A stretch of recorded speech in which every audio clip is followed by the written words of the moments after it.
dibbina chidhu mattega. Oh, amma ka ada Oromoo sanitti manguddoo ergatanii fuudhaa jirtanii. Aadaa Oromoo qofa osoo hin taane gaati akkaatuma shari'aatitti deemna gaa. Aadaa Oromoo keessa deemuun hin jirtu. Ka aadaan Oromootiif shari'aan hedduu waliin faadan dubartii. Garuu beelloo ittiin kaaya. Hayyee. Beelloodhaa miti asirra matarra kaayyadhee nin deeman. Kaawwannoo sanitti isii fuutanii matarra kaa'achuun sirriitti waan duraan ta durii niyyattan daran parsantii 100 dabarsitanii akka addunyaan ajab jettee warri isinitti foonallee yaaboo namni kun na ba'uun qabu jedhee sheenamutti godhuu qabna bara ruuza keessa. Gamanumaanu dabalataatis yoo warri na jaalatu warri dhiiga naannoo yoo jiraatettan dabaladha. Yeroo taanuma manaan gaayadhaa qabbaneeffadhaame. Ammallee idin argaa mileetti waan akkana gareettanii dhufuullee bargaa mileetti asli nani gartaa miti wallaahi wabillaahi ganaa as boode mimmaan kiyya qishaasha yookiin qisaasa taha yoo ta dhiiga naabboochi jiraattettan dabaladha. Ustaz Rabbi jira dhiisaa turillee hin miliitti yoo amma akkaneetta yoo dhageette kun irratti fuudhuuf deema jettee dubartiin mataanuun jaalattu. Tun sharia beekti hin dhageessu dhiisitu tun aayaa Rabbi birachuun kuttu. Laala waan kanaan keessa jiru booda ibsaa fi asirrittuu ammallee bultii lammaffaa diiganuun jedhanii. Maal sitti ma? Hin ta'u. Kenna maqaan akkattuun tolu. Waan akkanaa nu biratti naasa'inaa hooma takkittii Ati dhugumaa yoo kana jaalatte arsii maaliif nutti soineeti?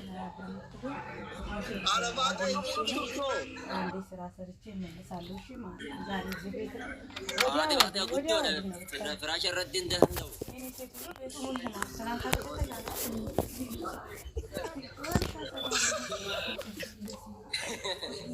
Haati baatee isinirra garagallaan barnamu masiinoo tiraakiin ta'e. Ati hidhattee bultee nagaa. Daqiiqaan turre miila jala jira. Ati haadha baatu kana dhiisaa jiraattu. Namatin haadha. Amma isin tabultii isinii taatu dhala harargeetiin dhala arsii osoo hin taane osoo tajimmaa oo ilaallattanii hoyi. Harargee arsii madaa keessan kana fayyisuu hin dandeettu maa gara jimmaa kana maa isinii dandeettu. Garuu bakkuman irraatti jaalalti irraa na qabamte irraan deemee fuudha. Ammallee shawaa wanti deemuufi. Angini wanni qabucha maal jettanii Shawumarraan deemee fuudha yoo nan boodiyyee dhiisee shawumarraatti bira.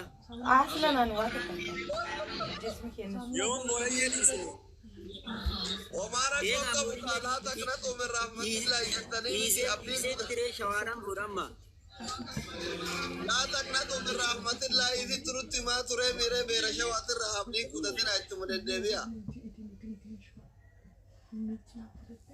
Jaarsa kun ni ne cuma. Ammumaan nutti himaa jira. Amma shawuman fuudha amma ishee dhiisus. Obboleettii haraseena isinitti fuudhu. Hin bareeddi akkuma seenaatitti. Isin caalaa bare. Wallaahi jimee. Wallaahi. Qalbii nama muuminaan cabsan jedhanii ati namatti hin taphatin gaa. Albi. Muuminni beeraaf jecha booyaama. Ibidda sodaatee booyamane. Yoo obsallee akkuma seenaatirra laallattee baruun ni dandeessi. Naaf ati amalli qiyyaaba kan kee akkuma beekta oggoo harre waa hedduu jijenna.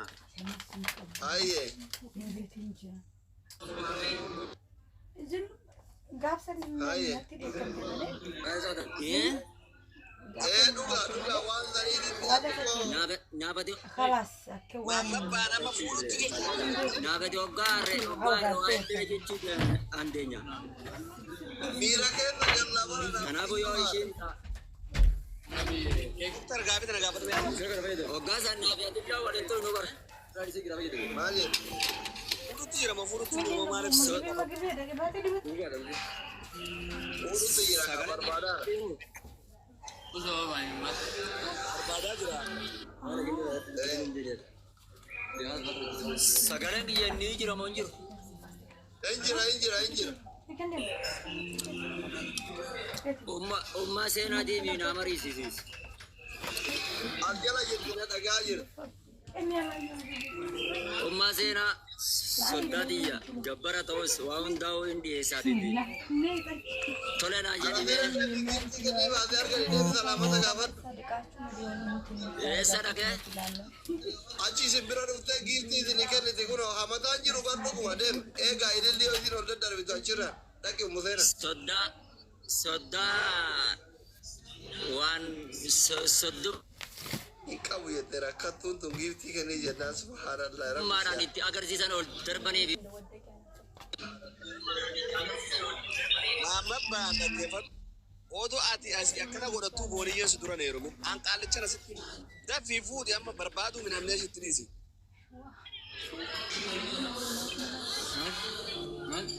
Dhageesse? asli oo si wajjin dubbiin qabu hin anaa wajjin dubbii ati bargaa dhugumaan akkuma gubbaan nama hamaaf yookaan namni hamaa siin jiru kanatti keessa kan kee qulqulluudha bar.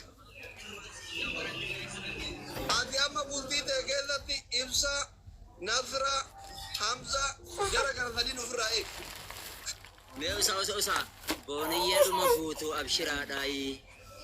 Ati walitti araarsigaa waan akkasii gaarii miti. Araara isaan lameen duumu. Yeah, I think dogongorri duraan uumame. Waan dhumate araarri isaan lameen duun hin jiru. Yeah, dogongorri duraan uumame. Jalqaba irratti iyyuu walitti dhufanii mucayyoon tuni amma shaadaa qabattee amantiidhaafis haarawaa nama akkasii daftee gara heerumatti fiduun osoo hin barsiisiin osoo hin beekin waan gaarii hin turre mucayyoon bilcheensas hin qabdu natti fakkaata. Ani kanattu dinqina ta'e like akkamitti nikaa godhanii kan jedhu irratti amma ammoo abbaan kiyya hin beeku nikaa akka goone jennaan is like kijiba fakkaata waa hundi beekta. Jaalalti tun immoo dirqiidhaan hin taatu. Fedhii yoo hin qabaatiin dirqiidhaan hin tahu garuu waan ta'e tahee jira. Akkanaan hubadhe inni hedduu akka jaalala keessa akka jiru ni garsiisa. Sunis ammoo ninjira ibsa. Messenger kiyan delete godha. No, ni garsiisa garuu ammoo duraanis ijoolleen quraana ishee wajjin barachaa turanis dubbachaa turanii wali haasa'uu turanii janjanaanis numa jiraa turanii wal dubbisuu kana jira beekta. Maybe dogongorri akkasii ani booniyyee irrattis argee jira dhugaa dubbachuuf ishuma wajjin haasa'aa jeetan as seenuu fedhe ishee wajjin dubbachuuf jechuudha. Dubartiif jechuudha. Anis isheerra guddoodha. Dogongorri uumamee jira.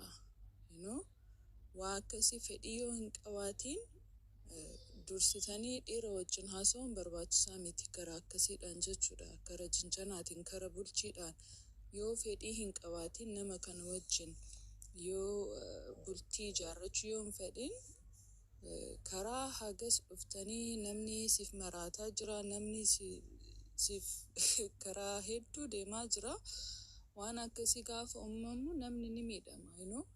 Namni kun abdii muratee yoo waan hamaa ofitti dalagee itti gaafatuma fudhachuu irra jira jechuudha.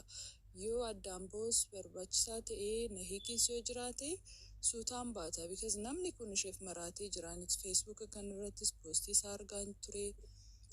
Laayifii isaas ni argaa guyyaa tokko suutaan ta'a waan akkasii malee daftee nama rifachiistu. jara irratti dabalamuu jira noobsaa akkamitti akka Gasiyaan dubbatu awwaa dubbatu fedhe.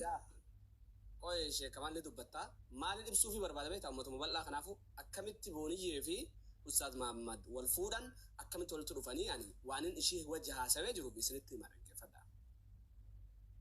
Garuma quraanaa keessaa osoo wal barsiisaniiti ishiin tun karuma amantaa kanaatti eega dhufte taate barattuu faxina taate ni faxxamti.